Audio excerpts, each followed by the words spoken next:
kad kartu buvote kaip viena šeima, kad meldėtės ir atėjote padėkoti Viešpačiui. Visada esate laukiami. Šiuose, negaliu sakyti, Dievo namuose.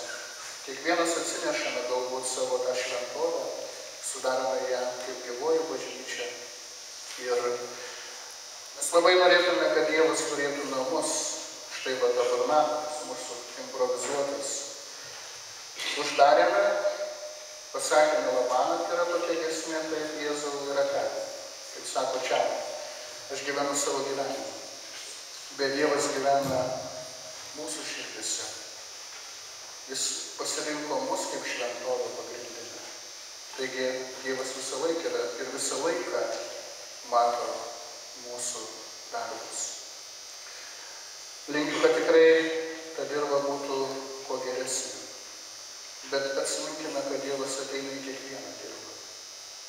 Į erškėčiuotą, akmenuotą ar gerą.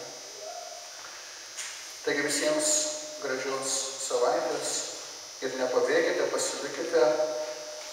Tortai 3 laukia, kur tikrai, kad pabūtume kartu, pasidžiaugtume kartu ir dėkoju dar primenu dėl kelionės į Vilnių, Valdovų rūmus. Pamatykime Lietuvą, kiek mes jos neatradę iš tikrųjų. Dabar televizijos dėka, gerų operatorių dėka, rodoma, kokia yra be galo graži Lietuva. Aš vis sakau, aš noriu nukeliauti ten, į Ameriką noriu ten nukeliauti, bet kai dabar pasižiūriu, kai rodo reportažus, sakau, aš tiek nematęs Lietuvos, kokia yra graži. Taigi keliaukime, būkime draugėje ir taip stiprinkime pačią bendruomenę. Ir taigi prie stalo pabendrausime, apie kelionę pakalbėsime.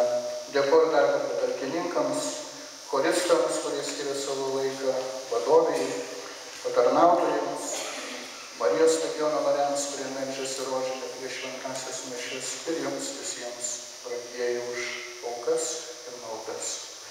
O dabar